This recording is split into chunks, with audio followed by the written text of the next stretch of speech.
ایک یہ بہن نے جو کویسچن کیا کہ بہنوئی کی لڑائی ہوئی ان کی بہن کے ساتھ، یعنی ایک شخص کی لڑائی ہوئی اپنی زوجہ کے ساتھ، اس نے اس کی بہن کو یعنی سالی کو فون کیا اور یہ اس طریقے سے کہا کہ اپنی بہن سے کہو میں طلاق دینا چاہتا ہوں. انہوں نے کہا آپ لکھ کر بھیج دیں. اس کے علاوہ کوئی اور آگے بات نہیں ہوئی اس پہ طلاق ہوئی یا نہیں ہوئی.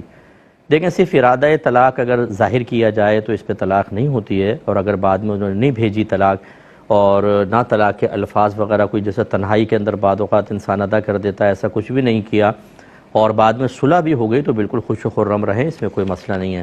لیکن جیسے پھر بہن نے آگے ارشاد فرمایا جو اکثر ہمارے ہاں ہوتا ہے کہ ایک دفعہ لڑائی ہوئی، طلاق تک نوبت پہنچ گئی، لیکن دونوں فریق اسے عبرت حاصل نہیں کرتے ہیں، پھر دوبارہ شیطان کے تابع ہو کے لڑتے ہیں. اور لڑائی ہوئی تو گھر والوں نے کہا کہ تم فارغ کر دو، لڑکی والوں نے کہا میں فارغ کر دیں. انہوں نے کہا آپ عدالت سے جتنی جلدی ہو سکے خلا لے لیں، ہم اجازت دیتے ہیں ایسا کر لیں آپ. اس میں بھی طلاق نہیں ہوئی، ٹھیک ہے نا. اگر وہ کہتے ہیں لڑکی والوں نے مطالبہ کیا فارغ کر دیں تو ان کے مطالبے میں کے جواب میں اگر وہ کہتے ہیں کہ چلو ٹھیک ہے فارغ کیا تو فوراً طلاق واقع ہوتی، وہ بھی لڑکا کہتا تو، لڑکی کی ماں یا بہنیں نہیں. اور اگر ایسا نہیں ہوا، انہوں نے کہا ٹھیک ہے ہم تو نہیں دیتے آپ کورٹ سے جا کر لے لیں، تو یہ صرف ایک مشورہ دیا گیا ہے. اور اگر یہ کورٹ سے رجوع بھی کرتے تو ہر صورت میں کورٹ کا خلا جس کو عرف عام میں کہتے ہیں، حالانکہ وہ فسخ نکاح ہے، فے سین خے، فسخ نکاح یعنی نکاح کو ختم کرنا جو حقیقتاً طلاق نہیں ہوتی ہے.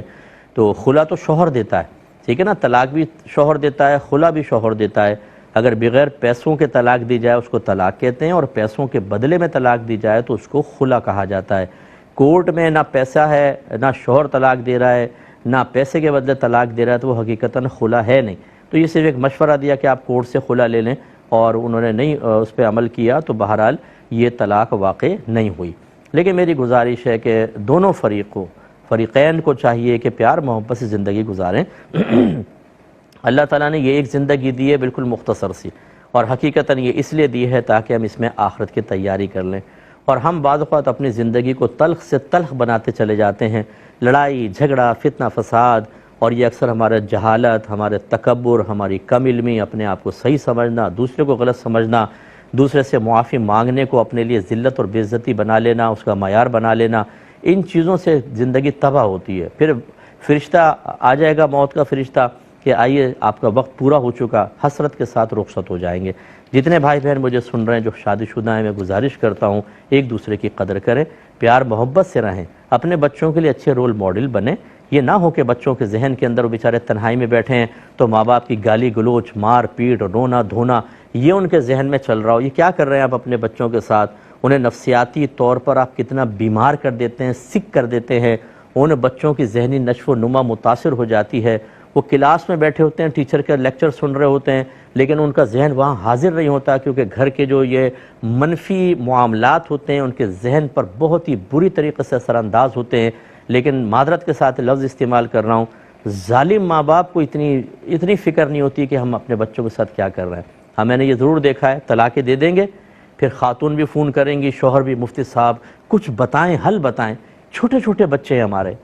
اچھا جب آپ لڑ رہے تھے، جب آپ طلاق دے رہے تھے، ایک دوسرے کا منہ نوچ رہے تھے، بیوی چکلا بیلن سے حملہ کر رہی تھی اور سینڈل اٹھا کے ماری تھی شوہر کو، اور بچے سہمے ہوئے، کوئی ٹیبل کے نیچے تھا، کوئی پردے کے پیچھے، کوئی روتا ہوا باہر بھاگ گیا تھا، کانپ رہے تھے بچے، اس وقت آپ کو بچوں کا چھوٹا پن نظر نہیں آیا تھا؟ کس قدر آپ نے غلط قدم اٹھا کے اب بچوں کو ڈھال بنا کر آپ یہ چاہتے ہیں تاکہ مفتی صاحب یا کوئی بھی عالم ایموشنل ہو جائے کہ ہاں بھائی یہ بیچارے یا تو بڑے دیکھو چھوٹے بچوں کے لیے ایسا کر رہے ہیں، چلو بھائی یہ حل بتا دیں. اگر کوئی حل ہو تو ہم کیوں روکیں گے، ہم تو فوراً بتائیں گے. لیکن آپ بعض اوقات حل کو خود ختم کر دیتے ہیں اور پھر چھوٹے بچوں کو سامنے رکھ کر ریکویسٹ کرنے کی کوشش کرتے ہیں. تو میں ایسے لوگوں کو سمجھاتا ہوں کہ کسی نے آپ کے بچوں کے ساتھ برا نہیں کیا، آپ نے اپنے بچوں کے ساتھ نادانستہ طور پر بہت بڑی دشمنی کی ہے جو ساری زندگی کے لیے ایک اذیت کا سبب بنے گی. میرے خیال میں میری اتنی باتیں اگر کوئی سن کر تنہائی کے اندر غور کرے، اسے بہت کچھ سمجھنے کا موقع ملے گا.